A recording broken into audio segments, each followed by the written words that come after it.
नमस्कार दोस्तों, live study Allahabad YouTube channel पे मैं उत्पल त्रिपाठी आप सभी लोगों का स्वागत करता हूं। रात के 9 बजे के सेशन को शुरू करने का समय हो गया है दोस्तों। आप लोगों के टीजीटी, पीजीटी और एलटी ग्रेड के एग्जाम के लिए पॉलिटिकल साइंस का ये प्रैक्टिस सेशन होता है। इसमें मैं नियमित रूप से आप लोगों के लिए टीजीटी, पीजीटी और एलटी ग्रेड के की परीक्षा में पूछे जाने वाले प्रश्नों का एक संग्रह लेके उपस्थित होता हूँ, जिसका आप लोग नियमित रूप से अभ्यास करते हैं। तो आप लोग दोस्तों अधिक से अधिक संख्या में हमारे साथ जुड़ के और अपने परीक्षा के लिए अपनी तैयारी को जो है वो और भी पुख्ता करने के लिए आप लोग अभ्यास अवश्य करें, क्योंकि अभ्यास जो होगा वो आपकी सफलता में एक महत्वपूर्ण भूमिका निभाएगा। जितने अधिक से अधिक प्रश्नों का आप लोग अभ्यास करेंगे उतना ही ज़्यादा आप लोगों के अंदर कॉन्फिडेंस डेवलप होगा और चीज़ों को गलत करने की जो टेंडेंसी है, प्रश्नों को गलत करने की जो टेंडेंसी है, वो अभ्यास से ही खत्म होती है। चाहे आप जितनी भी किताबें पढ़ लीजिए, जो कुछ भी आप कर लीजिए, लेकिन यदि आप प्रश्नों के साथ डील नहीं करते हैं, प्रश्नों का अभ्यास नहीं करते हैं, तो अंतिम समय में आप लोगों को समस्याएं, तमाम तरह की समस्याओं का सामना करना पड़ता है। आप आते हुए प्रश्नों को भी, जिनको आपने पढ़ रखा है, उनको भी आप गलत करके एग्जाम में चले आते हैं। तो यदि आप इस गलती को कम करना चाहते हैं कि हमारे पढ़े हुए प्रश्न हमसे गलत ना हो, तो उसके लिए आपको नियमित रूप से अभ्यास जरूर करना चाहिए। और उसके लिए मैं आप लोगों को एक सेशन प्रोवाइड कराता हूँ। रात के 9 सवा 9 बजे से आप लोगों का ये सेशन शुरू होता है। चलें, आप सभी लोगों को दोस्तों गुड इवनिंग। एक साथ सभी लोगों को गुड इवनिंग। आप सभी लोगों से निवेदन है कि वीडियो को लाइक और शेयर कर दें। जितने सारे लोग हमारे साथ जुड़ गए हैं और जुड़ते जा रहे हैं, आप सभी लोग दोस्तों वीडियो को शेयर अवश्य कर दीजिए। अपने दोस्तों मित्रों के साथ शेयर करने का प्रयास करिए। अपनी संख्या को जो है थोड़ा सा बढ़ाइए। इस समय पिछले कुछ दिनों से देख रहा हूँ आप लोगों की रुचि जो है वो थोड़ी सी कम हो गई है। दोस्तों आप लोग अपनी रुचि को कम ना करें। आप लोग यदि अपनी रुचि कम करते हैं और यदि आप परीक्षा का इंतजार कर रहे हैं कि परीक्षा की तिथि घोषित हो जाए उसके बाद हम तैयारी करेंगे, तो दोस्तों सीटें इतनी ज़्यादा नहीं है, लाखों की संख्या में अभ्यर्थी हैं और मात्र कुछ 100 सीटें आपके सब्जेक्ट में हैं। 200-250 के आसपास सीटें हैं। तो यदि आप ये सोच रहे हैं कि सब लोग जो है वो एग्ज़ाम के टाइम ही तैयारी करेंगे, तो आप गलती कर रहे हैं। कम से कम जो है दोस्तों उतने लोग तो नियमित रूप से पढ़ ही रहे हैं, चाहे आपकी परीक्षा आज हो, कल हो, 6 महीने बाद हो, वो अपने कंटिन्यूटी को ब्रेक नहीं करेंगे जिनको सिलेक्शन पाना है। तो आप लोग नियमित रूप से लगे रहिए, अपने कॉन्फिडेंस को बढ़ाते रहिए। आयोग का कोई भरोसा नहीं है दोस्तों। आयोग कभी भी आपको एक शार्ट नोटिस पे एक डेट दे देगा और कहेगा कि आप एग्ज़ाम जो है आप दीजिए और आपको देना पड़ेगा, और वहाँ पे आप कुछ नहीं कर पाएंगे। आप सिर्फ जो है वो सोशल मीडिया पे हो हल्ला करते रह जाएंगे कि फिर से डेट टाला जाए, या हमको जो है वो एग्ज़ाम से पहले कम से कम 90 दिन पहले सूचित किया जाना चाहिए। ऐसा कहीं कुछ होने जाने वाला नहीं है। आयोग जिस दिन डेट दे देगा उसके बाद से एग्जाम वो कराएगा, चाहे वो 20 दिन बाद का डेट दे दे, 1 महीने बाद का डेट दे दे, और तब आपके हाथ पांव मारने से कुछ नहीं होगा। आज का जो समय है, अभी का जो समय है, वही आपका है। तो आप लोग अपने कॉन्फिडेंस को बढ़ाते रहें और साथ में नियमित रूप से तैयारी करते रहें। ठीक है, यदि एग्जाम का डेट अभी नहीं है, आप लोग 12 घंटा पढ़ रहे थे, 8 घंटे पढ़ रहे थे या 6 घंटे पढ़ रहे थे, तो अब 3 घंटा ही पढ़िए, 4 घंटा ही पढ़िए, लेकिन नियमित रूप से अपने इस एग्ज़ाम के लिए ज़रूर पढ़िए। जैसे ही आप लोग इससे डाइवर्ट होंगे, आप अपने सिलेक्शन से दूर चले जाएंगे। ये चीज़ आप लोग ध्यान रखिए। आपको अभी से जो है वो हताश होने की ज़रूरत नहीं है। साथ ही बात करेंगे दोस्तों इस सेशन के मेंबरशिप की। तो यदि आप जो है इस सेशन का मेंबरशिप लेना चाहते हैं तो 250 रुपये का भुगतान करके आप मेंबरशिप ले सकते हैं। पेमेंट करने के लिए आप 7007701847 इस नंबर का प्रयोग करेंगे। गूगल पे, फ़ोन पे या भीम के माध्यम से इसी नंबर पर आपको 250 रुपये का पेमेंट करना है। साथ ही उसका स्क्रीनशॉट इसी नंबर के व्हाट्सएप पे आपको भेज देना है। जैसे ही आप स्क्रीनशॉट व्हाट्सएप पे कर देंगे, उसके 12 से 24 घंटे के अंदर आपको ऐड कर दिया जाएगा, आपको सूचित कर दिया जाएगा। चलें,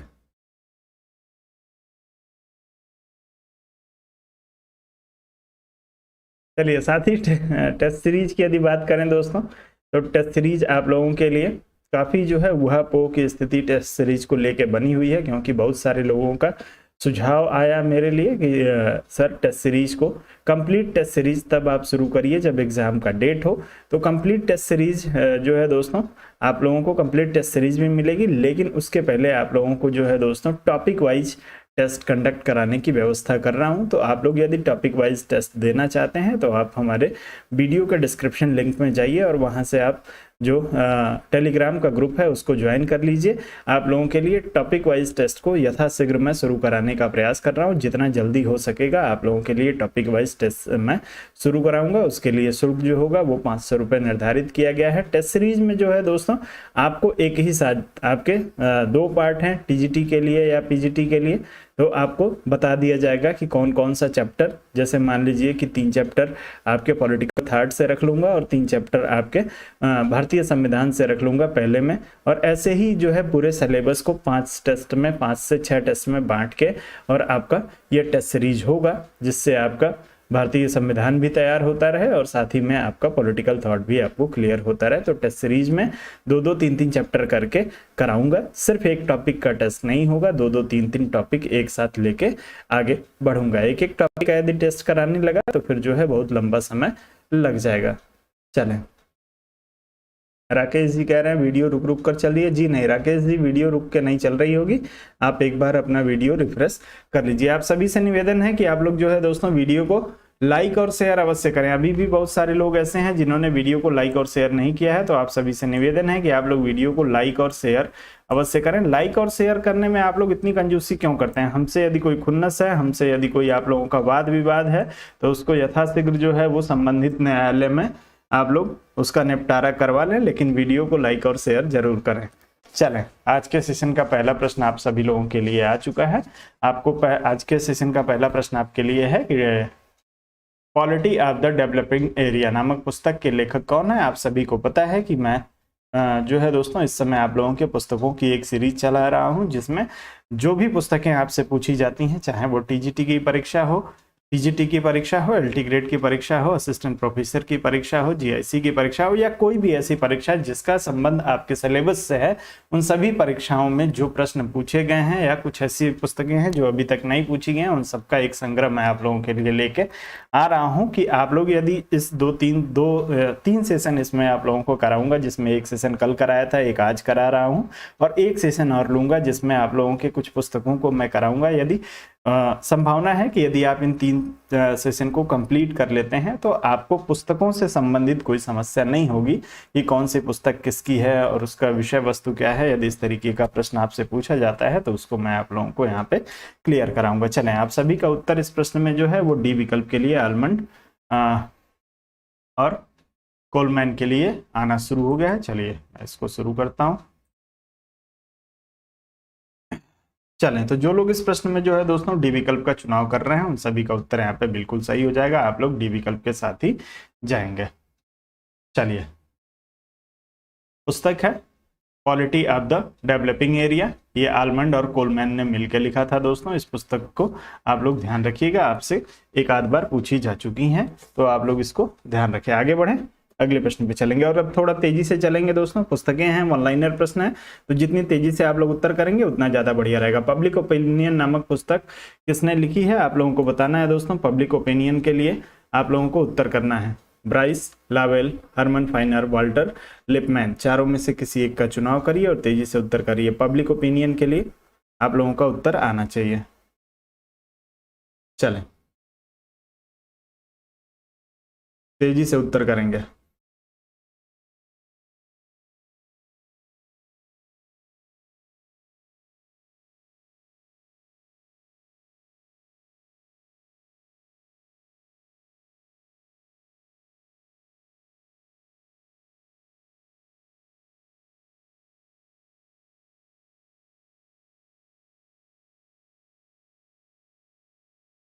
चलें, तो जो लोग इसमें जो है दोस्तों डी विकल्प का एक बार फिर से चुनाव कर रहे हैं, वाल्टर लिपमैन, उन सभी का उत्तर जो होगा बिल्कुल सही हो जाएगा दोस्तों। पब्लिक ओपिनियन पुस्तक जो है 1922 में शीत युद्ध की समाप्ति के बाद से जो है दोस्तों ये पुस्तक लिखी गई थी, जिसमें इन्होंने आपके वाल्टर लिपमैन महोदय ने जो है प्रक्रियात्मक प्रजातंत्र की बात की थी, सरकार की बात की, साथ में है जो है आत्म सर्वेक्षण आदि विषयों पे इन्होंने बात की थी वाल्टर लिपमैन महोदय ने। इनको जो है एक अमेरिकी रिपोर्टर के रूप में भी जाना जाता है, एक राजनीतिज्ञ टिप्पणीकार के रूप में इनको जाना जाता है। बेसिकली आपके वाल्टर लिपमैन महोदय जो है ये राजनीतिक विश्लेषक नहीं है, एक रिपोर्टर हैं, और ये जो है वो राजनीतिक विषयों पे अपनी टिप्पणी किया करते थे। अमेरिका के ये निवासी हैं। आपका उत्तर डी विकल्प के लिए सही होगा। आगे बढ़ते हैं, अगला प्रश्न दिया है इंडिया डिवाइडेड पुस्तक किसने लिखी है? आप लोगों को उत्तर करना है। इंडिया डिवाइडेड के लिए राजेंद्र प्रसाद, MS जिन्ना, सरदार पटेल, श्यामा प्रसाद मुखर्जी, चारों में से किसी एक का चुनाव करिए। वीडियो को लाइक और शेयर करें। अभी भी बहुत सारे दोस्त हैं जो वीडियो को लाइक और शेयर नहीं कर रहे हैं। आप सभी से निवेदन है कि वीडियो को लाइक और शेयर करें।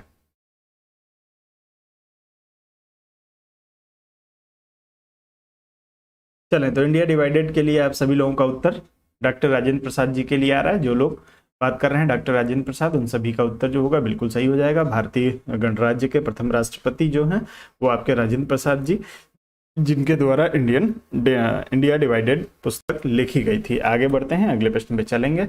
अगला प्रश्न जो आपको दिया है दोस्तों, वो दिया है निम्न में से कौन फेडरल गवर्नमेंट का लेखक है? फेडरल गवर्नमेंट नामक पुस्तक जो है दोस्तों, उसके लेखक का नाम बताना है। जेनिंग्स, कैसी हिवियर, ब्राइस और लास्की। 4 विकल्प आपके पास हैं, चारों में से किसी एक का चुनाव करिए।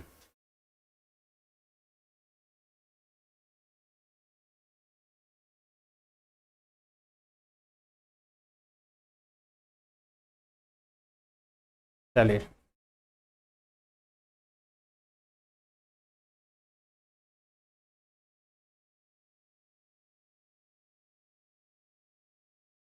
चले बहुत ही बढ़िया। तो जो लोग इसमें जो है दोस्तों केसी वेयर की बात कर रहे होंगे, उन सभी का उत्तर जो होगा बिल्कुल सही हो जाएगा। केसी वेयर महोदय दोस्तों बेसिकली ब्रिटेन के एक शिक्षक थे, और शिक्षक के रूप में इन्होंने अपने राजनीतिक विचारों में अपना महत्वपूर्ण योगदान दिया, और फेडरल गवर्नमेंट नामक पुस्तक जो है इन्होंने लिखी थी। आप लोग केसी वेयर के बारे में एक चीज हमेशा ध्यान रखिएगा, संघीय सरकार के बारे में इन्होंने अपनी बातें लिखी हैं, और भारत के संघीय अवधारणा के बारे में भी अपना विचार प्रकट किया है। और इन्होंने ही दोस्तों भारत को कतिपय एकात्मक अवधारणा के साथ साथ जो है वो संघीय विचारधारा वाला देश बताया था। तो आप लोग यदि केसी वेयर का चुनाव कर रहे हैं तो उत्तर आपका बिल्कुल सही हो जाएगा।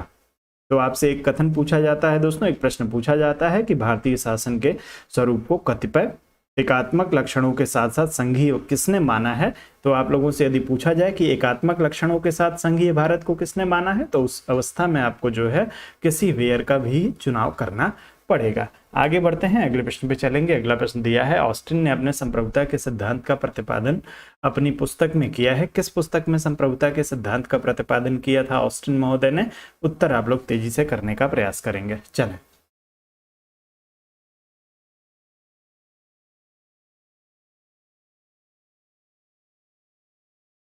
चलिए।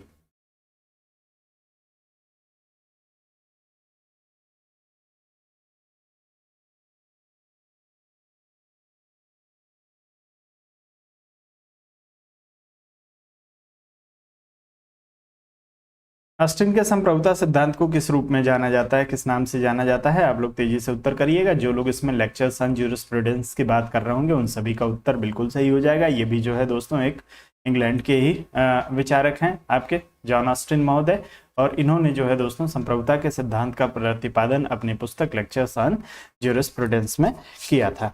तो आप लोगों का उत्तर आना चाहिए इस प्रश्न के लिए। मैंने आपसे पूछा था कि ऑस्टिन के संप्रभुता सिद्धांत को किस रूप में, किस नाम से जाना जाता है? आप लोग जरूर उत्तर करेंगे। अगला प्रश्न आपको दिया, निम्न में से किससे ग्रंथ को JS मिल ने नहीं लिखा है? आपको on liberty, the subjection of women, consideration of representative government और दी डिस्कोर्सेज दिया हुआ है। तेजी से उत्तर करेंगे।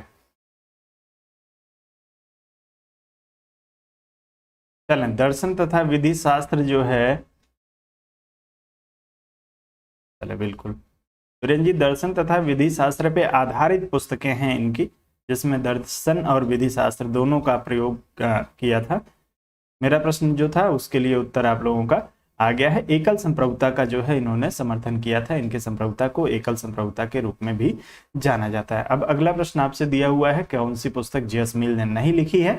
आप लोगों का उत्तर डी विकल्प के लिए आ रहा है, लेकिन किसी का भी उत्तर इस चीज के लिए नहीं आ रहा है कि डी जो आपकी द डिस्कोर्सेज पुस्तक है, इसको किसने लिखा है? तो आप लोग कमेंट करके बताइए, द डिस्कोर्सेज पुस्तक या दी डिस्कोर्सेज पुस्तक के राइटर कौन है?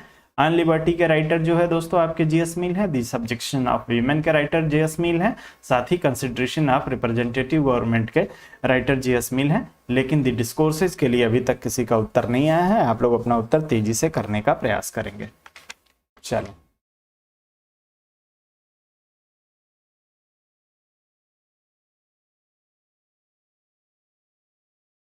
चले, बहुत ही बढ़िया। रूसो और मैकियावेली, कई सारे उत्तर आ रहे हैं दोस्तों। ये द डिस्कोर्सेज जो पुस्तक है ये मैकियावेली की है, आप लोग ध्यान रखेंगे, मैकियावेली।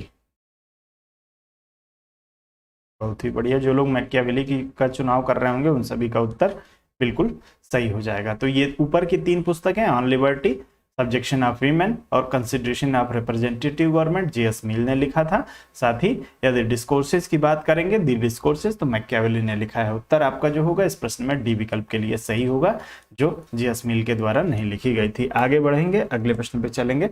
अगला प्रश्न आपको दिया है कि मॉडर्न डेमोक्रेसीज पुस्तक के लेखक कौन है। मॉडर्न डेमोक्रेसी के लिए आप लोग उत्तर करेंगे डैसी, लॉर्ड ब्राइस, लावेल और सीले। आपके पास 4 विकल्प हैं, उत्तर तेजी से करिए। क्या बात है, आप लोग क्यों वीडियो को लाइक और शेयर नहीं कर रहे हैं? कोई समस्या हो, कुछ हमसे नाराजगी हो तो आप लोग जरूर बताएं। मॉडर्न डेमोक्रेसीज पुस्तक के राइटर का नाम आप लोगों को बताना है।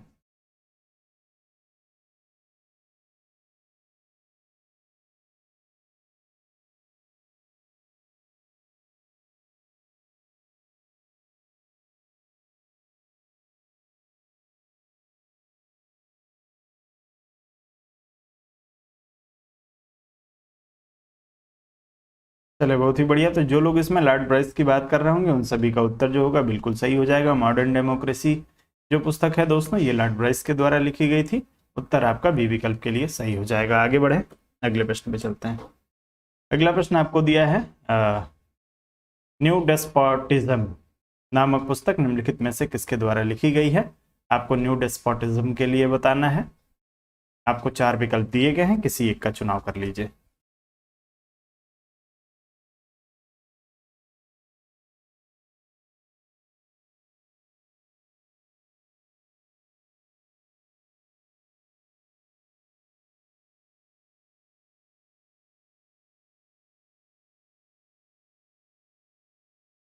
चलो,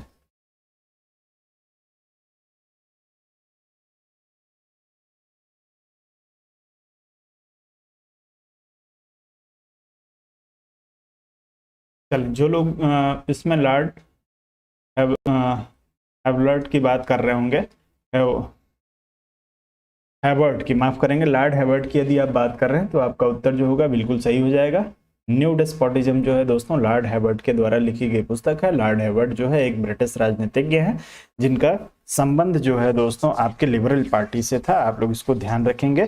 साथ ही ब्रिटेन में ये दोस्तों एक जज के पद पे भी इन्होंने कार्य किया है, तो जज के रूप में भी इनको जाना जाता है और आपके जो है लिबरल पार्टी के सदस्य के भी रूप में जाना जाता है। एक बार किसी परीक्षा में ये प्रश्न संभवतः डीएसएसबी की किसी परीक्षा में पूछा गया है कि आपके न्यू डेस्पोटिज्म के लेखक लॉर्ड हैवर्ड का संबंध किस पेशे से रहा है, और उसमें विकल्प में जो है वो जज दिया हुआ था। तो आप लोग ध्यान रखेंगे, आप लोग दोनों चीजों को ध्यान रखेंगे कि इन्होंने जज के रूप में भी कार्य किया है ब्रिटेन में, और आपके लिबरल पार्टी के सदस्य के रूप में भी इन्होंने कार्य किया है। तो आपका उत्तर इस प्रश्न में बी विकल्प के लिए सही होगा, जो लोग लॉर्ड हैवर्ड की बात कर रहे हैं। आगे बढ़ते हैं, अगले प्रश्न पे चलेंगे। अगला दिया है लोक प्रशासन की पहली पुस्तक कब प्रकाशित हुई थी। आप लोग उत्तर तेजी से करने का प्रयास करिएगा। कब और किसके द्वारा ये पुस्तक लिखी गई है, कब प्रकाशित हुई है और किसने लिखी है, आप लोगों को बताना है। 1926, 1929, 1927 और 1928, किसी एक विकल्प का चुनाव करिए। चले,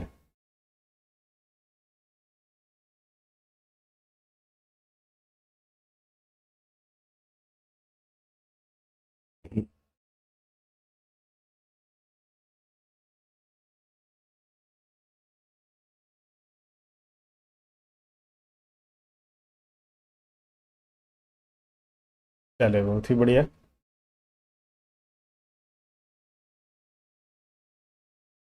अभी तक जो है सही उत्तर किसी का आया नहीं है कि किसने लिखा है। चलिए, 1926 आप सभी का उत्तर बिल्कुल सही हो जाएगा। 1926 में जो है वो आपके लोक प्रशासन पे पहली पुस्तक लिखी गई थी। चले, बिल्कुल, बहुत ही बढ़िया। जो लोग इसमें एलडी वाइट के लिए उत्तर कर रहे हैं उन सभी का उत्तर जो होगा बिल्कुल सही हो जाएगा। 1926 में दोस्तों एक पुस्तक लिखी गई थी एलडी वाइट के द्वारा, जिस पुस्तक का नाम है introduction to the study of public administration. तो आप लोग ध्यान रखिएगा, लोक प्रशासन पे लिखी गई पहली पुस्तक एल.डी. वाइट के द्वारा है और उस पुस्तक का नाम है introduction to the study of public administration. Hindi में कहते हैं इस पुस्तक को लोक प्रशासन के अध्ययन की भूमिका। तो आपसे पूछा जाए कि लोक प्रशासन के अध्ययन की भूमिका किसकी है, तब भी आप लोग जो है एल.डी. वाइट का चुनाव करिएगा। आपसे पूछा जाए पहली पुस्तक कौन सी है, तो आप लोग दोस्तों ध्यान रखिएगा कि लोक प्रशासन के अध्ययन की भूमिका या introduction to the study of public administration, ये पुस्तक जो है 1926 में एल.डी. वाइट के द्वारा ही लिखी गई थी। प्रश्न को किसी भी तरीके से घुमा फिरा के आपसे पूछा जा सकता है। उत्तर आपका इस प्रश्न में ए विकल्प के लिए सही होगा। आगे बढ़ेंगे, अगले प्रश्न पे चलेंगे। स्मृति के लेखक हैं कौटिल्य, मनु, व्यास और कामकनंद। चारों में से किसी एक का चुनाव करिए, उत्तर तेजी से करिएगा। साथ ही स्मृति का अर्थ क्या होता है, शाब्दिक अर्थ स्मृति का आप लोग बताने का प्रयास करेंगे। स्मृति का शाब्दिक अर्थ क्या होता है?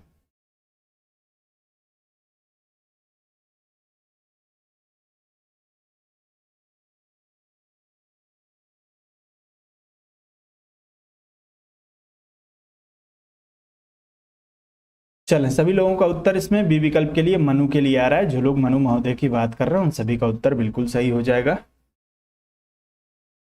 चलें, बिल्कुल। तो स्मृति का जो शाब्दिक अर्थ होता है दोस्तों, याद किया हुआ। जिन चीजों को आप सभी को पता है दोस्तों, प्राचीन काल में यदि हम भारत की बात करें तो भारत में जो है दोस्तों, जब लेखन शैली का विकास नहीं हुआ था उस समय हम लोग जो है वो हमारे ऋषि मुनियों के द्वारा जो ज्ञान दिया जाता था उसको एक पीढ़ी से दूसरी पीढ़ी में ट्रांसफर करने का जो माध्यम था वो थी मेमोरी। हम लोग चीज़ों को याद कर लेते थे और एक पीढ़ी जो है अगली पीढ़ी को नॉलेज को ट्रांसफर करती जा रही थी। बाद में जो है दोस्तों कागज का आविष्कार हुआ, लेखनी का आविष्कार हुआ, लेखन शैली का आविष्कार हुआ और इन सभी के योगदान के परिणाम स्वरूप जो है दोस्तों उन याद की हुई बातों को जब लिखा जाने लगा तो उसमें जो है दोस्तों आपके मनु महोदय का नाम आता है कि स्मृति के लेखक जो है वो मनु महोदय हैं। तो याद की हुई चीज़ों को जब आप अगली पीढ़ी तक पहुंचाते हैं तो उसको स्मृति कहा जाता है। लिखी हुई किताबें जो है दोस्तों, जब से किताबों का काल आ गया या लिखने की शैली का जो है वो आपके काल आ गया, तब से जो है दोस्तों आप नॉलेज को ऐसे ट्रांसफ़र करने का जो माध्यम बन गया था वो किताबें बन गई थी। आज के डेट में जो किताबें लिखी जा रही हैं या लिखी गई हैं उसको 100-200 साल 400 साल बाद भी जो है दोस्तों कोई व्यक्ति क्या करता है, उसको पढ़ के और उस नॉलेज को गेन कर सकता है। लेकिन प्राचीन काल में यह विधि नहीं थी, हमको याद करना पड़ता था और याद करके ही हम इसको ट्रांसफ़र कर पाते थे। आगे बढ़ेंगे, अगला प्रश्न आपको दिया है पॉलिटिक्स किताब के लेखक कौन है, आप लोगों को बताना है। Hegel, Socrates, Aristotle, J S. Mill. चलें,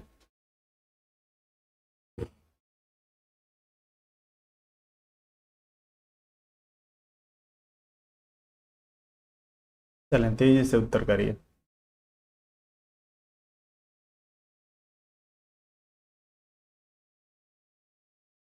चलें, तो जो लोग इसमें अरिस्टोटल की बात कर रहे होंगे, अरिस्तु की बात कर रहे होंगे, उन सभी का उत्तर जो होगा बिल्कुल सही हो जाएगा। अरिस्टोटल के द्वारा जो है वो पॉलिटिक्स पुस्तक लिखी गई है। अगले प्रश्न पे चलेंगे। प्लेटो की पुस्तक रिपब्लिक का केंद्रीय विषय है। आप लोगों को प्लेटो की पुस्तक रिपब्लिक का केंद्रीय विषय बताना है। आदर्श राज्य की स्थापना, आदर्श शिक्षा पद्धति, न्याय की व्याख्या एवं प्राप्ति, समाजवाद की स्थापना। चारों में से किसी एक को चुन लीजिए, उत्तर तेजी से करिएगा।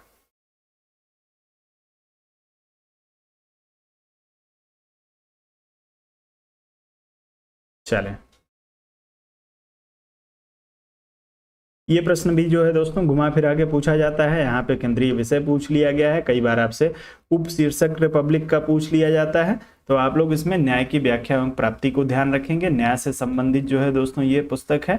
इसी पुस्तक में जो है दोस्तों आदर्श राज्य की अवधारणा और आदर्श शिक्षा पद्धति का भी उल्लेख इन्होंने किया है। लेकिन इन सभी चीज़ों को प्राप्ति के लिए जो किस चीज़ की प्राप्ति के लिए आदर्श राज्य की स्थापना करना चाहते थे प्लेटो, आदर्श शिक्षा पद्धति का प्रयोग क्यों किया था, इन सभी चीज़ों का प्रयोग जो है वो न्याय की प्राप्ति के लिए किया जा रहा है। तो आप लोग इसको ध्यान रखेंगे कि न्याय की व्याख्या और न्याय की प्राप्ति के साधन जो है दोस्तों आपके रिपब्लिक में बताए गए हैं। तो इसका केंद्रीय विषय जो है वो न्याय की प्राप्ति है। उत्तर आपका सी विकल्प के लिए सही होगा। आगे बढ़ते हैं, अगले प्रश्न पे चलेंगे। अगला है, निम्न में से कौन सी एक किताब प्लेटो द्वारा नहीं लिखी गई है। The republic, the statement, the laws, the constitution, चारों में से एक को चुन लीजिए। और जो पुस्तक प्लेटो के द्वारा नहीं लिखी गई है वो किसी न किसी राइटर के द्वारा लिखी गई होगी, तो आप लोग जरूर उसका नाम बताने का प्रयास करेंगे। चलिए,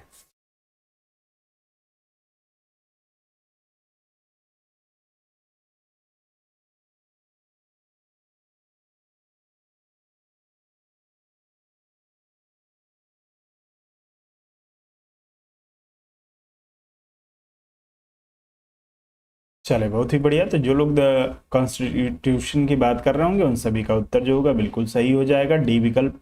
the republic, the statement, the laws, ये 3 पुस्तकें जो है आपके प्लेटो के द्वारा लिखी गई हैं। कॉन्स्टिट्यूशन जो है दोस्तों आपके प्लेटो के द्वारा लिखी गई पुस्तक नहीं है। चले जी, बिल्कुल, कॉन्स्टिट्यूशन जो है आपके अरस्तु के द्वारा लिखी गई पुस्तक है। चलिए आगे बढ़ते हैं। अगला प्रश्न, राजनीतिक अर्थशास्त्र की एक समीक्षा नामक पुस्तक का लेखक था। किसने जो है दोस्तों राजनीतिक अर्थशास्त्र की एक समीक्षा नामक पुस्तक किसने लिखी है? कौटिल्य, कार्ल मार्क्स, रूसो और स्पेंसर में से किसी एक का चुनाव करें।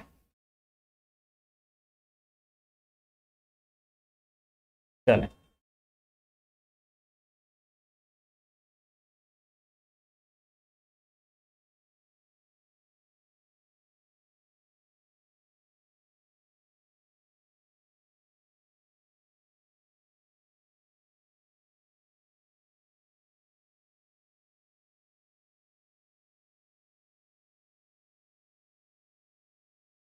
चलें। तो जो लोग इसमें राजनीतिक अर्थशास्त्र की समीक्षा की बात कर रहे हैं, कार्ल मार्क्स जो है दोस्तों इन्होंने लिखा था। कार्ल मार्क्स की ये रचना है। आप लोग इसमें बी विकल्प के साथ जाएंगे दोस्तों। इसमें 3 खंड हैं।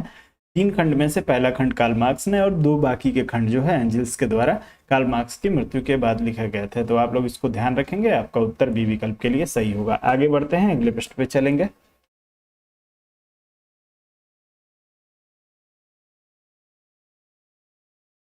चलिए, कुछ नहीं फंसाएगा। आन लिबर्टी के लेखक कौन है आप लोगों को बताना है। आन लिबर्टी के लेखक का नाम बता दीजिए। लास्की, रूसो, मील, टी.एच. ग्रीन में से किसी एक का चुनाव करिए आन लिबर्टी के लिए।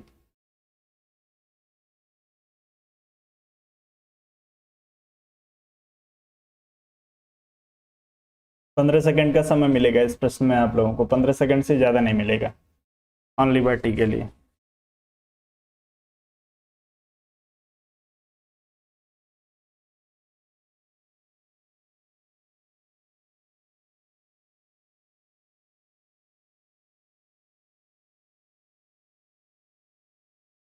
चले, बहुत ही बढ़िया। तो जो लोग इस प्रश्न में जो है दोस्तों सी विकल्प की बात कर रहे होंगे, जीएस मिल की, उन सभी का उत्तर बिल्कुल सही हो जाएगा। ऑन लिबर्टी जो है दोस्तों ये बेसिकली एक निबंध है जो आपके जीएस मिल महोदय ने अपनी पत्नी हैरियट टेलर को समर्पित किया था। तो आप लोग ध्यान रखेंगे, जेएस मिल महोदय आपसे पूछ लिया जाए कि जेएस मिल का कौन सा निबंध उनकी पत्नी हैरियट टेलर को समर्पित है, तो उसके लिए आपको नाम याद रखना पड़ेगा ऑन लिबर्टी। किसके द्वारा लिखी गई? जेएस मिल के द्वारा। किसके लिए लिखी गई थी? पत्नी हैरियट टेलर के लिए। निबंध है जिसको बाद में किताब में कन्वर्ट किया गया था। चलें, उत्तर आपका सी विकल्प के लिए सही हो जाएगा।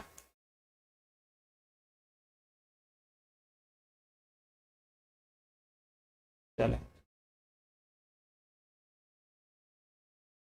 आगे बढ़ते हैं, अगले प्रश्न पे चलेंगे। कुछ लोग जो है वो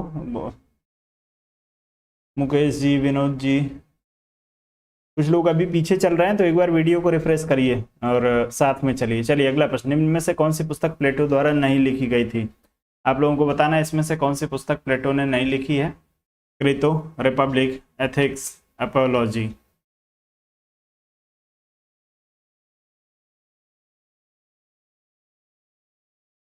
चलिए, तेजी से उत्तर करिएगा। प्लेटो द्वारा कौन सी पुस्तक इसमें से नहीं लिखी गई है?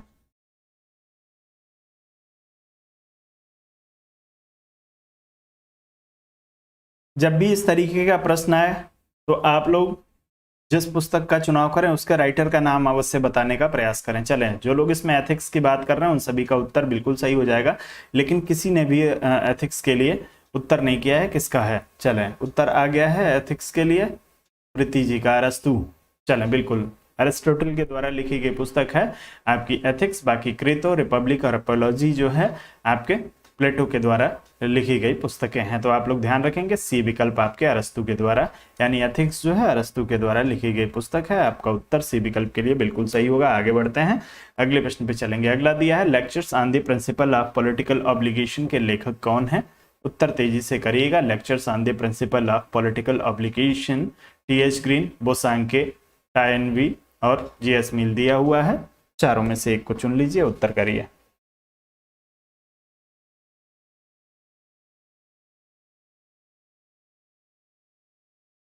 Lectures on the principle of public obligations.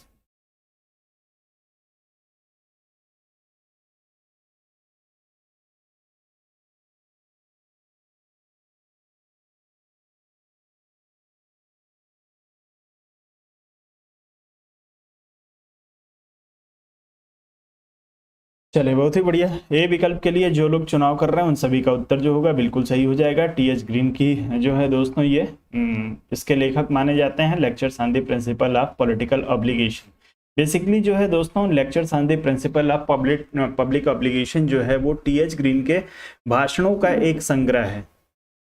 तो आप लोग इसको ध्यान रखेंगे, यदि आपसे कभी पूछ लिया जाए कि टी.एच. ग्रीन के भाषणों का संग्रह कौन सी पुस्तक है, यानी उनके भाषणों को किस पुस्तक में संग्रहित किया गया है, तो आप लोग lectures on the principle of public obligation को याद रखेंगे। आपका उत्तर इस प्रश्न में ए विकल्प के लिए सही हो जाएगा। आप ए विकल्प के साथ यानी टी.एच. ग्रीन के साथ जाएंगे। ध्यान जरूर रखेंगे कि ये भाषणों का संग्रह है। आगे बढ़ते हैं, अगले प्रश्न पे चलेंगे। लॉ ऑफ द कॉन्स्टिट्यूशन का प्रख्यात लेखक कौन है? आप लोगों को बताना है। लॉ ऑफ द कॉन्स्टिट्यूशन किसने लिखी थी? A V. Dicey, Herman Finer, R G. Gettell और F.W. विलोबी में से किसी एक को चुनिए, उत्तर करिए।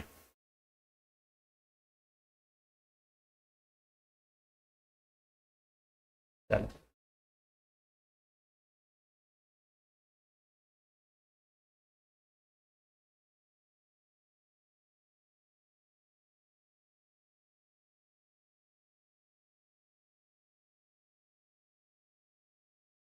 चलें, लॉ ऑफ द कॉन्स्टिट्यूशन के लिए आप सभी लोगों का उत्तर आना शुरू हो गया है। जो लोग ए विकल्प की बात कर रहे हैं उन सभी का उत्तर ए.वी. डैसी के लिए बिल्कुल सही हो जाएगा। आप लोग ए.वी. डैसी के साथ ही जाएंगे।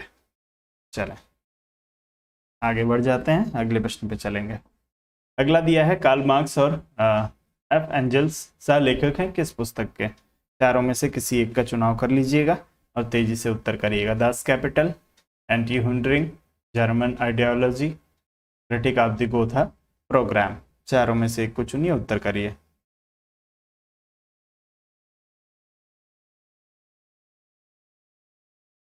कार्ल मार्क्स और एंजल्स ने मिल के कौन सी पुस्तक लिखी है?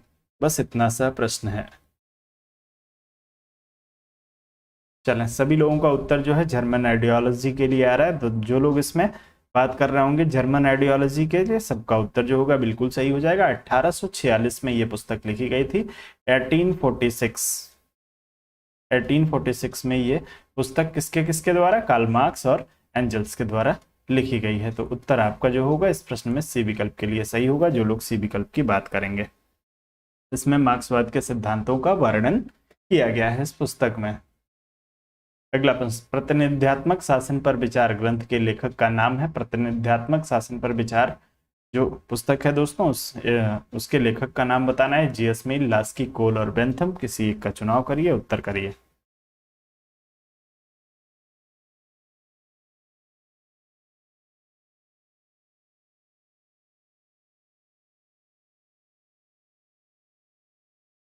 चले बहुत ही बढ़िया, सबका उत्तर इस प्रश्न में ए विकल्प के लिए आ रहा है। जो लोग जी.एस. मिल की बात कर रहे हैं उन सभी का उत्तर जो होगा बिल्कुल सही हो जाएगा। प्रतिनिध्यात्मक शासन पर विचार या इंग्लिश में इसे कंसंट्रेशन ऑन रिप्रेजेंटेटिव गवर्नमेंट के नाम से भी जाना जाता है। तो आप लोग ध्यान रखेंगे, प्रतिनिध्यात्मक शासन पर विचार या कंसंट्रेशन ऑन रिप्रेजेंटेटिव गवर्नमेंट, ये दोनों पुस्तकें एक ही हैं, नाम बस हिंदी और इंग्लिश में अलग अलग। चूंकि हिंदी में जब ये लोग नाम लिखते हैं तो किताबों के नाम को ट्रांसलेट कर देते हैं। सामान्यतः नाउन को कभी भी जो है वो ट्रांसलेट नहीं करना चाहिए, लेकिन अब किया जाता है तो उसके लिए हम लोग कुछ नहीं कर सकते हैं। नाउन एज इट इज होने चाहिए, या तो आप हिंदी में ही लिखिए नहीं तो इंग्लिश में ही लिखिए। और आप लोगों को मेरा सुझाव रहेगा कि आप लोग जो है किताबों के नाम को, जब भी कोई किताबों से संबंधित प्रश्न आए कई बार ऐसा जो है देखा गया है, आयोग के द्वारा कुछ डिस्प्यूटेड प्रश्न जो है किताबों से संबंधित पूछे गए हैं और हिंदी में कुछ लिख देता है और मान्य जो होता है वो आपका इंग्लिश वर्जन होता है। तो आप लोग किताबों वाले प्रश्नों को तो कम से कम एक बार इंग्लिश वाले एडिशन में जाके जरूर देख लें और उत्तर आप इंग्लिश वाले एडिशन के अनुसार ही करें, क्योंकि आप प्रीवियस ईयर पेपर को उठा के देखेंगे तो 3-4 बार ऐसा हुआ है जब हिंदी के रूपांतरण को इन्होंने स्वीकार नहीं किया। हिंदी का रूपांतरण कर देते हैं लेकिन स्वीकार नहीं करते हैं, तो आप लोग इंग्लिश में जरूर इसको ध्यान रखा करें। चलें, तो आपका प्रतिनिध्यात्मक शासन पर विचार यानी कंसंट्रेशन ऑफ रिप्रेजेंटेटिव गवर्नमेंट जो है दोस्तों, ये पुस्तक आपके 1861 में लिखी गई थी। तो आप लोग ध्यान रखेंगे 1861 1861 में लिखी गई पुस्तक है। उत्तर ए विकल्प के लिए, जीएस मील के लिए सही होगा। आगे बढ़ते हैं, अगले प्रश्न पे चलेंगे। अगला प्रश्न दिया है द पॉवर्टी ऑफ फिलॉसफी के लेखक कौन है। अब यहीं पे जो है दोस्तों इस पुस्तक को कई तरीके से पूछा गया है। यहाँ पे द पॉवर्टी ऑफ फिलॉसफी दिया हुआ है, हिंदी में भी इसको रूपांतरित करके, कल मैंने आपको प्रश्न कराया था, तो इस पुस्तक को हिंदी में रूपांतरित करके भी पूछा जाता है। चलें, माओ, लेनिन, मार्क्स और स्टालिन में से किसी एक का चुनाव करिएगा।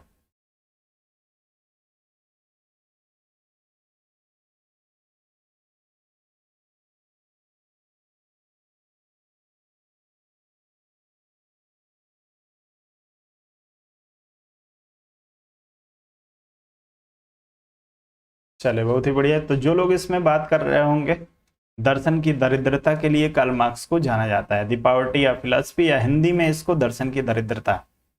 जी बिल्कुल, तो आपका उत्तर इस प्रश्न में सी विकल्प के लिए सही हो जाएगा, कार्ल मार्क्स के लिए। द पॉवर्टी ऑफ फिलॉसफी जो पुस्तक है ये कार्ल मार्क्स के द्वारा लिखी गई थी। आगे बढ़ते हैं, अगले प्रश्न पे चलेंगे। अगला दिया है ग्रामर ऑफ पॉलिटिक्स के लेखक हैं आप लोगों को ब्राइस, फाइनर, ऑस्टिन और लास्की। 4 विकल्प हैं, एक को चुन लीजिए, उत्तर करिए तेजी से।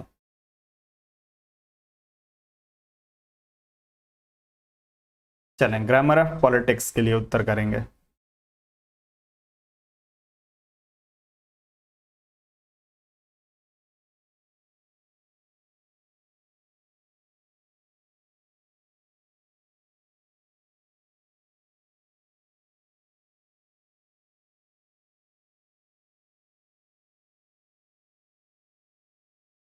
चले, बहुत ही बढ़िया। तो जो लोग इसमें जो है हेराल्ड लास्की की बात कर रहे हैं उन सभी का उत्तर जो होगा बिल्कुल सही हो जाएगा। हेराल्ड लास्की का संबंध जो है दोस्तों किस किस पेशे से रहा है, आप लोग एक बार तेजी से उत्तर करके बता देंगे। यदि किसी एक विचारक के बारे में पूछा गया है, उसका पेशा पूछा गया है या संबंध पूछा गया है, तो दूसरे विचारक के बारे में भी पूछा जा सकता है। तो आप लोग इसको ध्यान रखेंगे। लास्की का संबंध जो है दोस्तों, आप लोग यदि ये राजनीतिक सिद्धांतकार के रूप में भी जाने जाते हैं, लास्की को जो है एक अर्थशास्त्री के रूप में भी जानते हैं दोस्तों, और इनका जो व्यवसाय रहा है ये एक प्रवक्ता के रूप में भी इन्होंने कार्य करता था। ब्रिटेन के ये रहने वाले हैं, आप लोग ध्यान रखेंगे। इन्होंने 3 रूपों में अपनी सेवाएं दी हैं, एक तो राजनीतिक विश्लेषक के रूप में, राजनीतिज्ञ के रूप में जो है वो इन्होंने सेवा नहीं दी है, आलोचक के रूप में दी है। जी बिल्कुल। और साथ ही दोस्तों यदि हम बात करेंगे तो इन्होंने एक प्रवक्ता के रूप में भी कार्य किया है और साथ ही इनको अर्थशास्त्री के रूप में भी जाना जाता है। तो आपका उत्तर डी विकल्प के लिए सही हो जाएगा। आगे बढ़ जाएंगे, अगले प्रश्न पे चलेंगे। अगला प्रश्न दिया है पॉलिटिक्स अमंग नेशन के लेखक कौन है। पॉलिटिक्स अमंग नेशन के लिए उत्तर करेंगे सभी लोग। चलें जी, बहुलवादी विचारक माने जाते हैं, बिल्कुल। अगला प्रश्न, पॉलिटिक्स अमंग नेशन के लेखक आप लोगों को बताना है किसने लिखी है पॉलिटिक्स अमंग नेशन।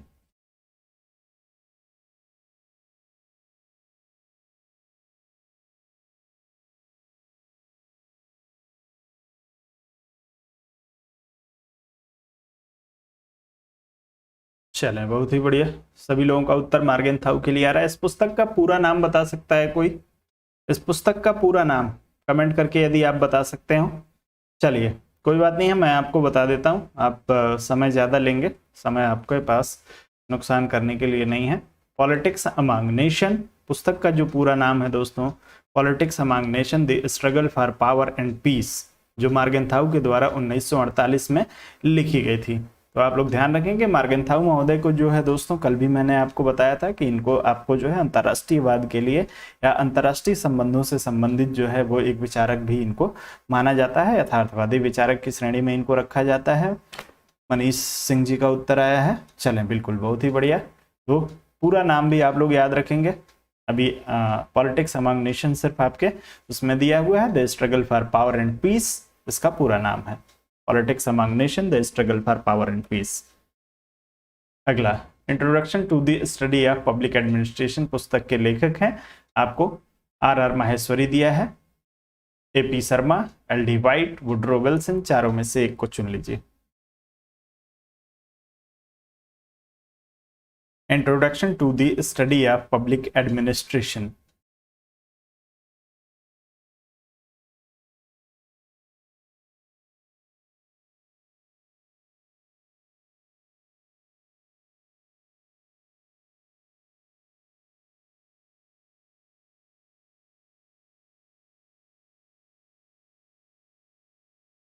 चले, बहुत ही बढ़िया। चलें, तो जो लोग इसमें LD वाइट की बात कर रहे होंगे दोस्तों, उनका उत्तर जो होगा बिल्कुल सही हो जाएगा। अब इस पुस्तक को लेके दोस्तों दो प्रश्न बन सकते हैं, दो तरीके से ये पूछा जा सकता है। आपसे पूछा जाएगा कि इसके लेखक कौन है, तब आप LD वाइट का चुनाव करेंगे।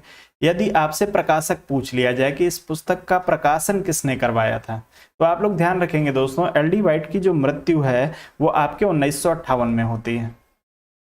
1958 में LD वाइट की मृत्यु हो जाती है, और इनकी मृत्यु के बाद से जो है दोस्तों, इनके एक सहयोगी हैं जिनका नाम है जीन स्निडर। नाम याद रखेंगे, जीन स्निडर। जीन स्निडर ने इस पुस्तक को जो है वो प्रकाशित करवाया था। तो प्रकाशक पूछ लिया जाए तब आप लोग इसमें जो है जीन स्निडर का चुनाव करिएगा।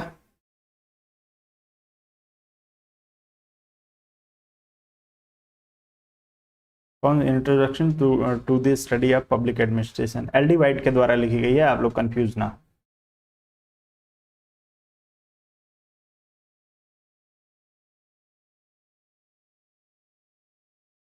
चलें, LD वाइट की पुस्तक है, कंफ्यूज ना हुई। LD वाइट की मृत्यु जब होती है 1958 में, उसके बाद से जीन स्निडर के द्वारा जो है इसका प्रकाशन करवाया जाता है। आगे बढ़ते हैं। अगला प्रश्न है, politics who gets what and how पुस्तक के लेखक हैं, आप लोगों को बताना है दोस्तों। Politics who gets what and how पुस्तक किसने लिखी थी? Charles Merriam, George Bolton, Harold Lasswell और नेवन ग्लेजर। चारों में से एक का उत्तर करिए, किसी एक का चुनाव कर लीजिए।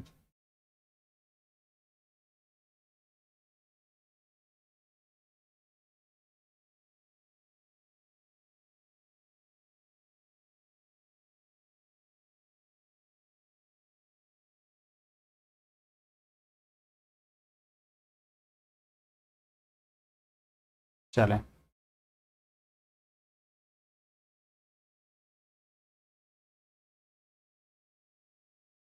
चले, बहुत ही बढ़िया। तो जो लोग इसमें जो हेराल्ड लासवेल की बात कर रहे होंगे उन सभी का उत्तर बिल्कुल सही हो जाएगा। हेराल्ड लासवेल किस देश के निवासी हैं, आप लोग तेजी से कमेंट करके बता दीजिए। हेराल्ड लासवेल का संबंध किस देश से है?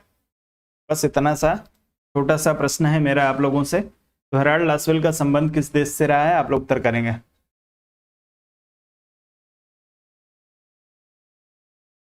वीडियो को लाइक और शेयर अवश्य करें दोस्तों। यदि चैनल पे पहली बार आए हैं तो चैनल को सब्सक्राइब करके बेल नोटिफिकेशन को दबा लीजिए। यदि आप नियमित रूप से प्रैक्टिस सेशन में भाग लेना चाहते हैं तो 9:15 बजे आप लोगों का जो है दोस्तों ये सेशन शुरू हो जाता है। आप लोग नियमित रूप से हमारे साथ जुड़ के और प्रश्नों का अभ्यास किया करिए। चलें, बहुत ही बढ़िया। आप सभी लोगों का अमेरिका USA के लिए जो है वो आप लोगों का उत्तर आ रहा है। तो दोस्तों एक अमेरिकी जो है दोस्तों ये येल यूनिवर्सिटी में जो है ये प्रोफेसर हुआ करते थे, और साथ में व्यवहारवादी, द्वितीय विश्व युद्ध के बाद से जो व्यवहारवादी आंदोलन की शुरुआत होती है दोस्तों, उसमें एक प्रमुख व्याख्याकार के रूप में इनको देखा जाता है, हेराल्ड लासवेल को। तो इनका संबंध जो है वो अमेरिका से रहा है। आप लोग ध्यान रखेंगे, politics who gets what and how जो पुस्तक है इनके द्वारा लिखी गई थी। सी विकल्प आपका सही है। आगे बढ़ते हैं, अगले प्रश्न पे चलेंगे। अगला दिया है किस ग्रंथ को साम्यवाद की बाइबिल कहा जाता है, किस ग्रंथ को साम्यवाद की बाइबिल के रूप में जाना जाता है। आपका उत्तर मार्क्सिज्म आफ्टर मार्क्स को, ग्रामर ऑफ पॉलिटिक्स को, कम्युनिस्ट मैनिफेस्टो या दास कैपिटल।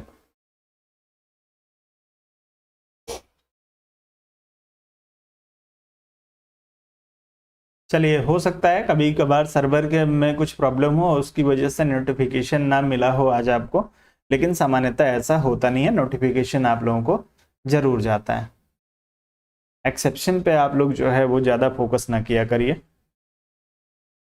चलें, साम्यवाद की बाइबिल के रूप में किसको जाना जाता है, आप लोगों का उत्तर आना चाहिए। तो सभी लोग जो है दोस्तों ध्यान रखेंगे, दास कैपिटल, कम्युनिस्ट मैनिफेस्टो नहीं। साम्यवाद की बाइबिल जब आपसे पूछी जाए तो दास कैपिटल को जो है वो आपके साम्यवाद की बाइबिल के रूप में जाना जाता है। उत्तर आपका जो होगा इसमें डी विकल्प के लिए सही हो जाएगा। चलें,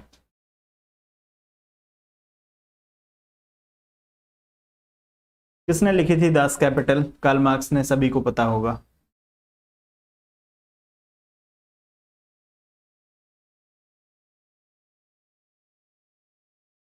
चलें, आप सभी लोगों का, आपके सिस्टर का भी जो है वो स्वागत है चैनल पे। चलें, अगला प्रश्न, किस विचारक ने अपनी पुस्तक इंटरनेशनल इक्विलिब्रियम में संतुलन सिद्धांत की सुसंगत व्याख्या की है? इंटरनेशनल इक्विलिब्रियम में संतुलन सिद्धांत की व्याख्या किसके द्वारा की गई? George Liska, Martin Kaplan, Morgenthau, Raymond Aron. चारों में से किसी एक का चुनाव करिएगा। Raymond Aron. चलिए, आपका समय शुरू कर देता हूं।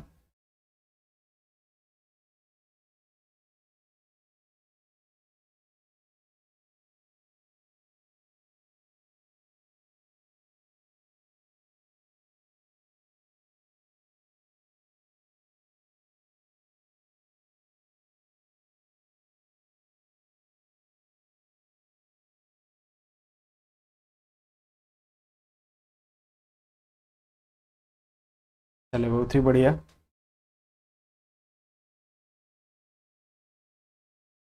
सभी लोग सी विकल्प की, मार्गिन थाउ की बात कर रहे हैं। इंटरनेशनल इक्विलिब्रियम में संतुलन सिद्धांत की सुसंगत व्याख्या, सबका उत्तर जो है वो गलत हो गया है। जो लोग जॉर्ज लिस्का का चुनाव करेंगे उनका उत्तर सही होगा।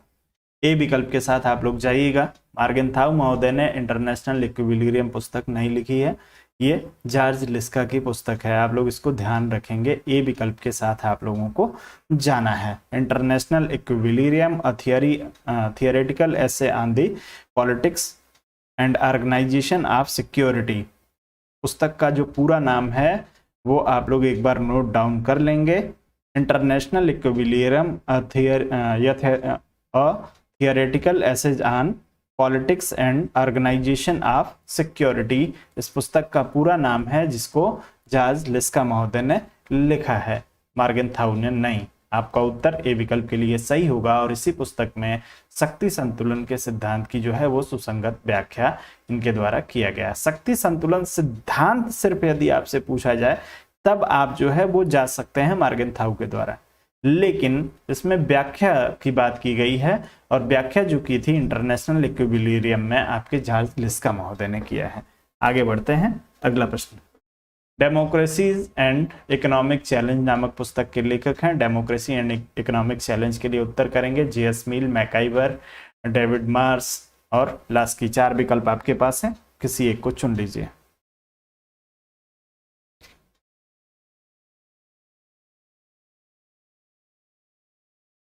चलें, डेमोक्रेसी एंड इकोनॉमिक चैलेंज पुस्तक के लेखक का नाम बताना है।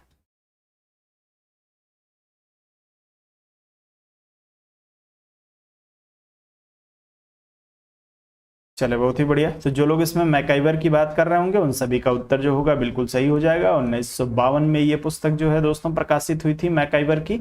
आप लोग इसको ध्यान रखेंगे, डेमोक्रेसी एंड इकोनॉमिक चैलेंज। उत्तर बी विकल्प के लिए आपका बिल्कुल सही हो जाएगा, जो लोग बी विकल्प की बात कर रहे हैं। अगला प्रश्न, म्यूचुअल एड पुस्तक में क्रोपोटिकन ने किस विचार का विरोध किया है? आपसे पूछा गया है, क्रोपोटिकन की पुस्तक का नाम दे दिया गया है म्यूचुअल एड। आपको ध्यान रहना चाहिए हमेशा कि म्यूचुअल एड पुस्तक जो है क्रोपोटिकन के द्वारा लिखी गई है। अब उसके बाद आपको बताना है कि इसमें इन्होंने किस विचार का या किसके विचार का विरोध किया। डार्विन के संघर्ष सिद्धांत का, लास्की के बहुलवाद का, हेगल के आदर्शवाद के, या उपयुक्त में से कोई नहीं। चले उत्तर तेजी से करिए।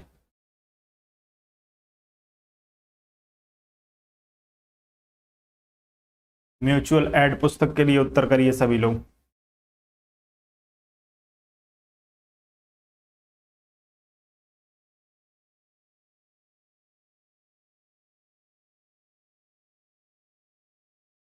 चलें, तो जो लोग इसमें ए विकल्प की बात कर रहे होंगे उन सभी का उत्तर जो होगा बिल्कुल सही होगा।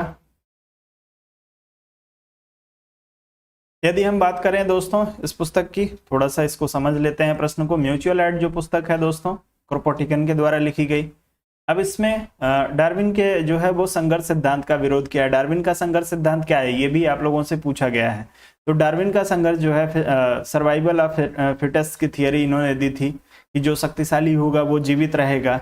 और उसके बाद से जब आपके क्रोपोटिकन महोदय आते हैं तो ये इस सिद्धांत की आलोचना करते हैं और ये कहते हैं कि जीव जो है वो एक दूसरे को मार के जीवित नहीं रहता है। ये कह रहे हैं कि जीव एक दूसरे के सहयोग से जीवित रहेगा।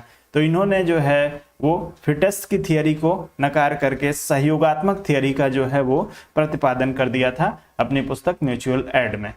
डार्विन महोदय फिटेस्ट की बात करते हैं और ये जो है बात करते हैं किसकी, सहयोग की बात करते हैं। डार्विन महोदय शक्तिशाली व्यक्ति को कहते हैं कि शक्तिशाली व्यक्ति ही अंततः जीवित रहेगा, और शक्तिशाली जीव, व्यक्ति की बात नहीं। और आपके क्रोपोटिकन महोदय कह रहे हैं कि व्यक्ति जो है वो एक दूसरे के सहयोग से जीवित रहता है। आप लोग जीव जो होगा एक दूसरे के सहयोग से जीवित रहेगा। तो आपका उत्तर जो होगा इस प्रश्न में ए विकल्प के लिए सही होगा। आगे बढ़ेंगे, अगले प्रश्न पे चलेंगे। अगला प्रश्न दिया निम्न में से कौन सही सुमेलित नहीं है। आपको बताना है इसमें से कौन सा सही सुमेलित नहीं है। चारों पुस्तकों को पढ़ लीजिए और ध्यान से उत्तर करिए। चलें, तेजी से उत्तर कर लेना है आप लोगों को।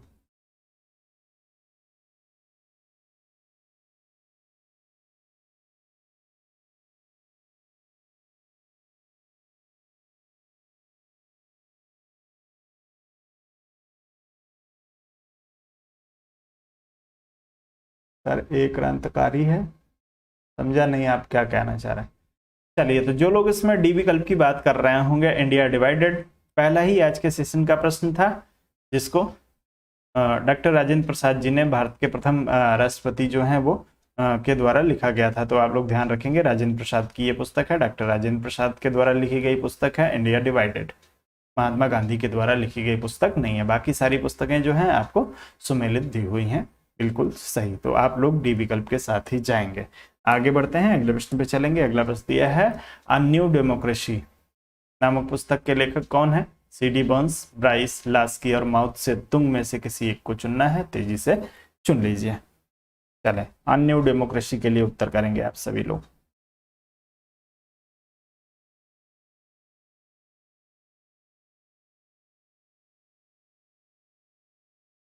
चले, बहुत ही बढ़िया। अ न्यू डेमोक्रेसी के लिए उत्तर करिए।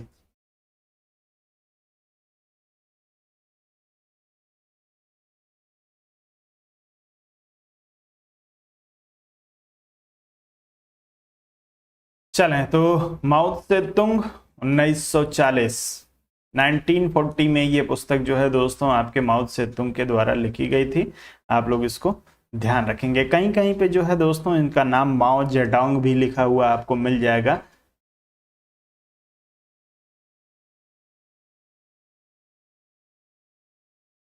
चलें सर, आपने 2 मंथ पहले कहा था कि ऋषि सुनक ब्रिटेन का पीएम बनेंगे, बन गए। जी बिल्कुल, ऋषि सुनक जो है वो ब्रिटेन के अब ऑफिशियली रूप से जो है ब्रिटेन के प्रधानमंत्री बन गए हैं। चले, सर आपका इस प्रश्न में डी विकल्प के लिए बिल्कुल सही हो जाएगा। इस समय ब्रिटेन की जो गतिविधियां हैं वो आपके एग्जाम के लिए बहुत ही महत्वपूर्ण है। ब्रिटेन के चुनाव की प्रक्रिया जो है, आप लोग प्रधानमंत्री के चुनाव की गतिविधि को एक बार जरूर देख लीजिएगा, क्योंकि इंटरनेशनल रिलेशन वाले पोर्शन में ब्रिटेन से संबंधित प्रश्न जरूर 1-2 प्रश्न आने ही आने। चूंकि देखिए जो कोई भी प्रश्न जो बनता है आपके एग्जामिनेशन में उसका किसी न किसी तरीके से करंट की घटनाओं से संबंध जरूर रहता है। अब कोई जरूरी नहीं है कि आपसे यही पूछा जाए कि ब्रिटेन का प्रधानमंत्री कौन बना है। संविधान से रिलेटेड जो है ब्रिटिश संविधान में क्या प्रावधान है, किस तरीके से उनका चुनाव होता है, या हमारे जो रिलेशन है भारत और ब्रिटेन के मुख्य रूप से किस पे डिपेंड है, किस तरीके से वो चल रहे हैं, या आगे आने वाली जो घटनाएं होंगी अभी, क्योंकि अभी पहली बार जो है अभी इन्होंने पद ग्रहण किया है, तो उसके बाद से जो परिस्थितियों में जो बदलाव होगा, जो हमारे संबंधों में बदलाव होगा, वो आपके लिए महत्वपूर्ण रहेगा, जिससे सवाल बन सकते हैं। उत्तर आपका डी विकल्प के लिए इसमें सही है।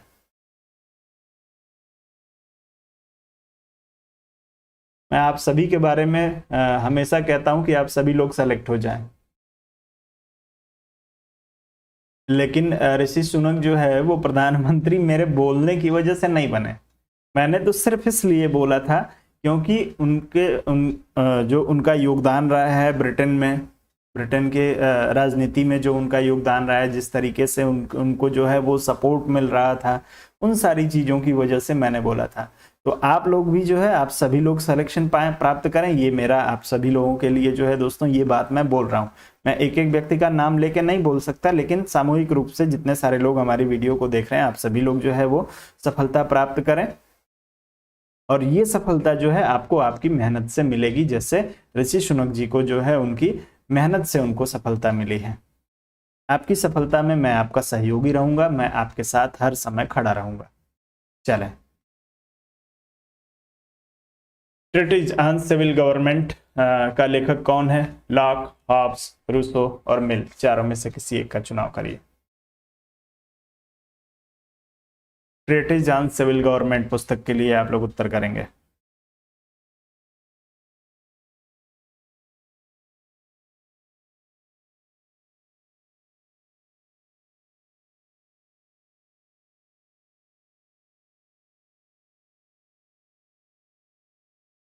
चलें, आप सभी का भी बहुत बहुत धन्यवाद। चले, बहुत ही बढ़िया। तो जो लोग इसमें लॉक की बात कर रहे होंगे उन सभी का उत्तर बिल्कुल सही हो जाएगा। ट्रीटीज ऑन सिविल गवर्नमेंट जो है पुस्तक आपके लॉक की पुस्तक है, और इसी पुस्तक में जो है दोस्तों सामाजिक समझौता सिद्धांत का, जो इनका लॉक का सामाजिक समझौता सिद्धांत है, वो इसी पुस्तक से संबंधित है। आप लोग ध्यान रखेंगे, ट्रीटीज ऑन सिविल गवर्नमेंट, सामाजिक समझौते का सिद्धांत की जो लॉक की अवधारणा है वो आपको इसी पुस्तक में देखने को मिलेगी। उत्तर ए विकल्प के लिए सही है। आगे बढ़ते हैं, अगले प्रश्न पे चलेंगे। अगला दिया है स्टडी ऑफ एडमिनिस्ट्रेशन नामक लेख, जिससे लोक प्रशासन को एक अलग अलग विषय के रूप में अध्ययन करने पर बल दिया गया है, के लेखक हैं। आप लोगों को बताना है दोस्तों, स्टडी ऑफ एडमिनिस्ट्रेशन नामक जो लेख लिखा गया था, उस लेख को किससे संबंधित आप मानते हैं? आपको गुडनो दिया है, वुड्रो विल्सन, हेनरी फेयोल और मार्शल, चारों में से एक को चुनिए। तेजी से आप लोग अपना उत्तर करिए, 10 सेकंड में बस। चलें,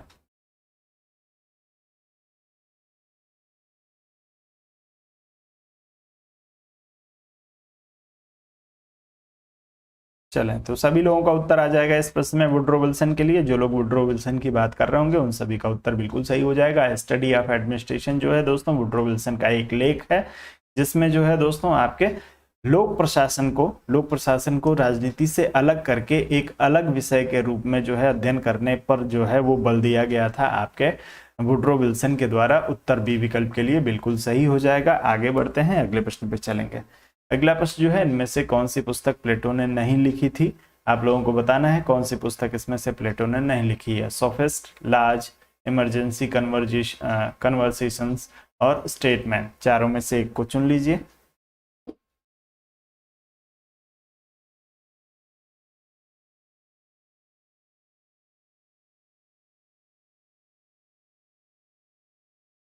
चलें, तेजी से उत्तर करिए। कौन सी पुस्तक जो है प्लेटो द्वारा नहीं लिखी गई है? आप लोगों को इसमें से चुनाव करना है।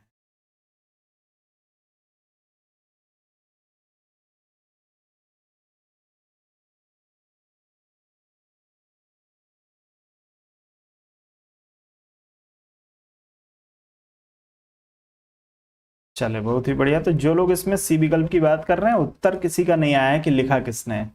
उत्तर आना चाहिए सोफिस्ट लाज और स्टेटमेंट, प्लेटो के द्वारा लिखी गई पुस्तक है, लेकिन इमरजेंसी कन्वर्सेशंस जो पुस्तक है ये किसके द्वारा लिखी गई है। आप लोग तेजी से उत्तर करेंगे।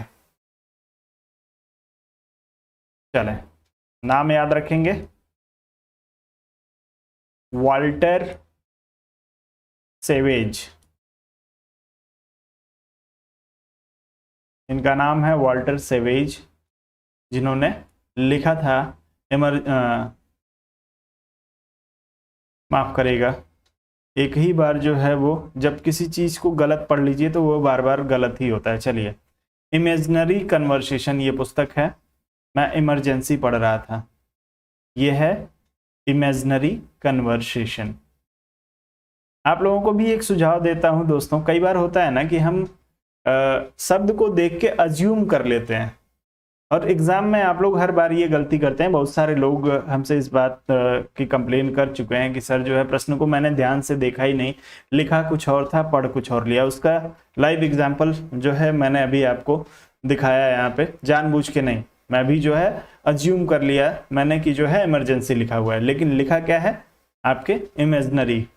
तो इमेजिनरी और इमरजेंसी में दोनों में जो है वो दिक्कत, दोनों शब्द जो है वो काफी अलग अलग हैं, और ये प्रश्न को गलत कराने भर के लिए सक्षम होते हैं। तो आप लोग हमेशा प्रश्नों को ध्यान से थोड़ा सा पढ़ा करिए, आपके लिए ये सुझाव है। आपका उत्तर इसमें सी विकल्प के लिए सही है। क्या हिंदी में आएगा या इंग्लिश में? नेहा जी किसकी बात पूछ रही हैं? चलिए, सोशल कॉन्ट्रैक्ट नामक पुस्तक का लेखक था, किसने लिखी है सोशल कॉन्ट्रैक्ट? करेंगे तेजी से।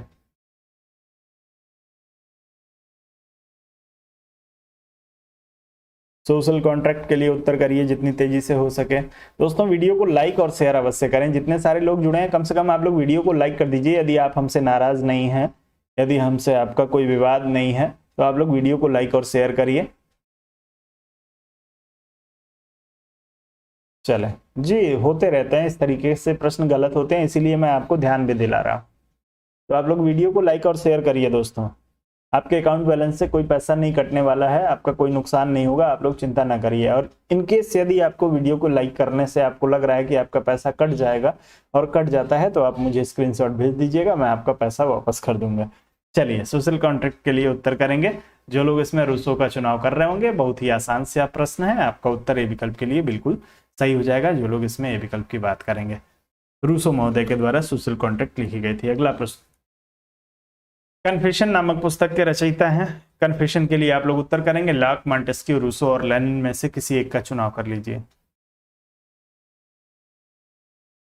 जी रानी शर्मा जी, नियमित रूप से 9:15 बजे 9:15 पे ये क्लास शुरू हो जाती है और नियमित रूप से चलती है। चलें तेजी से उत्तर करें। कन्फेशन नामक पुस्तक के रचयिता, कन्फेशन नामक पुस्तक जो है किसने लिखी थी? चलें, तो ये भी पुस्तक जो है वो रूसो महोदय के द्वारा लिखी गई है, कन्फेशन। उत्तर सी विकल्प के लिए आपका बिल्कुल सही हो जाएगा। आगे बढ़ते हैं, अगले प्रश्न पे चलेंगे। The end of history, the end of history का संकल्प किसका दिया हुआ है, आप लोगों को बताना है दोस्तों। आपको विकल्प दिया है John Burton, Samuel Huntington, Kenneth voltage और फ्रांसिस फुकुयामा। चारों में से एक को चुन लीजिए, उत्तर करिए तेजी से।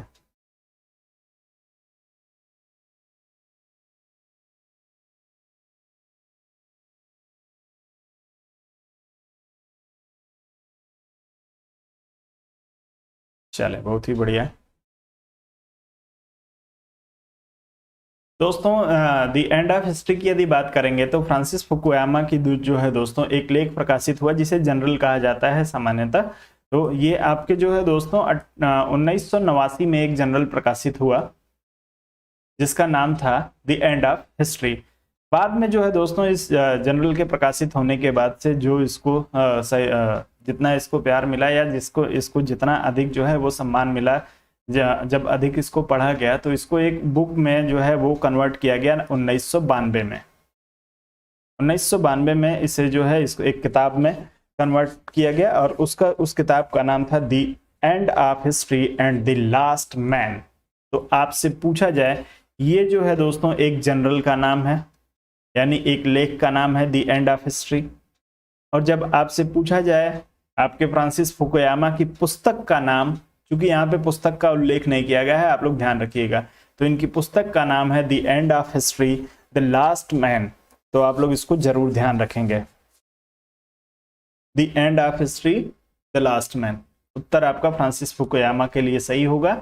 लेख जो है वो 1989 में प्रकाशित हुआ और पुस्तक जो प्रकाशित हुई थी वो 1992 में हुई थी। चलें आगे बढ़ेंगे।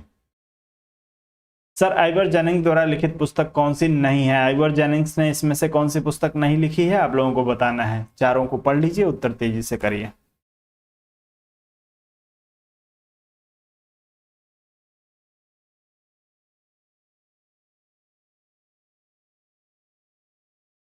चलें जी, मुकेश जी काफी पीछे चल रहे हैं,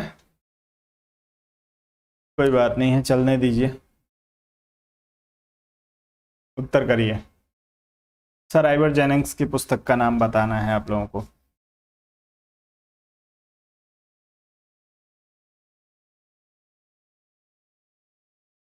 चलें, सभी लोग सी मॉडर्न कॉन्स्टिट्यूशन की बात कर रहे हैं। मॉडर्न कॉन्स्टिट्यूशन किसके द्वारा लिखी गई है? आइवर जेनिंग्स के द्वारा सभी पुस्तकें लिखी गई हैं। पहली पुस्तक दिया है some characteristic of the Indian constitution, जो आपके जो है दोस्तों जेनिंग्स के द्वारा लिखी गई। The law and the constitution Ivor Jennings के द्वारा लिखी गई। कैबिनेट गवर्नमेंट आइवर जेनिंग्स के द्वारा लिखी गई। लेकिन मॉडर्न कॉन्स्टिट्यूशन के लिए उत्तर नहीं आया। चलिए बिल्कुल आ गया है, केसी वियर के द्वारा ये पुस्तक जो है वो लिखी गई है। तो आप लोग ध्यान रखेंगे, मॉडर्न कॉन्स्टिट्यूशन केसी वियर, बाकी सारी पुस्तकें आइवर जेनिंग्स की हैं। आगे बढ़ते हैं, अगले प्रश्न पे चलेंगे। अगला प्रश्न दिया है विधि शास्त्र पर व्याख्यान नामक पुस्तक के लेखक का नाम है। क्या नाम है दोस्तों विधि शास्त्र पर व्याख्यान नामक पुस्तक के लेखक का? ऑस्टिन, प्लेटो, अरस्तु और गार्नर में से एक को चुनिए। उत्तर तेजी से करिएगा। चलें, विधि शास्त्र पर व्याख्यान।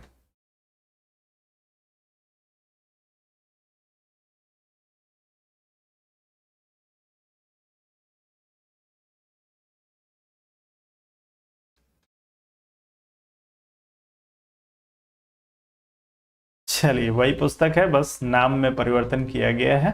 लेक्चर्स ऑन ज्यूरिस्प्रूडेंस या विधि शास्त्र पर व्याख्यान, जो जॉन ऑस्टिन के द्वारा लिखी गई थी। आगे बढ़ते हैं, अगले प्रश्न पे चलेंगे। अगला प्रश्न दिया है साम्राज्यवाद पूंजीवाद का अंतिम चरण। पुस्तक के लेखक हैं, किसने लिखी थी दोस्तों साम्राज्यवाद पूंजीवाद का अंतिम चरण? ये पुस्तक का नाम है, ध्यान रखिएगा। स्टेटमेंट के रूप में भी आपसे ये पूछा जाता है कि किसने कहा था कि साम्राज्यवाद जो है वो पूंजीवाद का अंतिम चरण है। चलिए फिलहाल इस प्रश्न के लिए उत्तर करिए। मार्क्स, लेनिन, स्टालिन और माओ।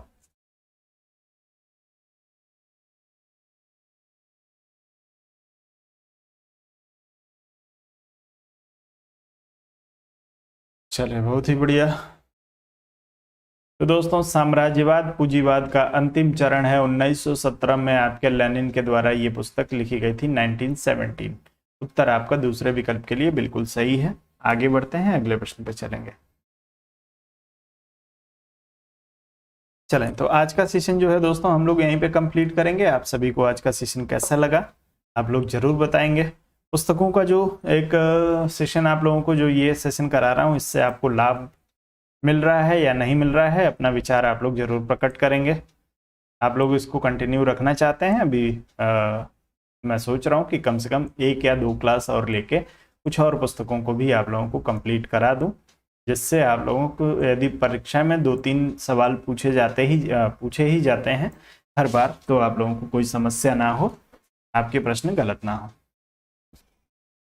चलें, बहुत बहुत धन्यवाद आप सभी लोगों का।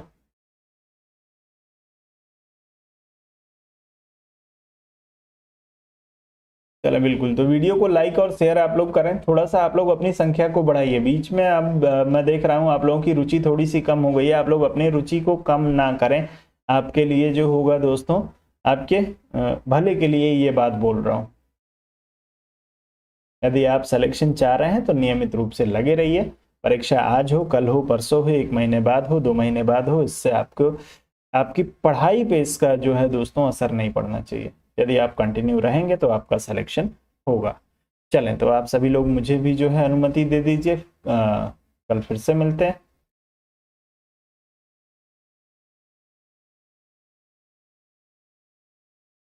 चलिए स्टेटमेंट की भी करा देंगे, कोई समस्या नहीं है। स्टेटमेंट आप लोग पढ़ने के लिए तैयार रहें तो मुझे पढ़ाने में कोई समस्या नहीं है, मुझे कराने में, प्रैक्टिस कराने में कौन सी मेहनत। चुपचाप बैठे रहता हूँ, प्रश्न पढ़ता हूँ, आंसर बता देता हूँ। तो यदि आप लोग तैयार हैं तो मैं इसको जो है ज़रूर करा दूंगा, जो भी आप लोग चाहेंगे, जिस टॉपिक को जिस तरीके से चाहेंगे उस तरीके से करा दूंगा। चलिए, तो फिलहाल के लिए आप लोग मुझे अनुमति दे दीजिए, हम लोग कल मिलते हैं दोस्तों। तब तक के लिए आप सभी लोगों को गुड नाइट, शुभ रात्रि, जय हिंद।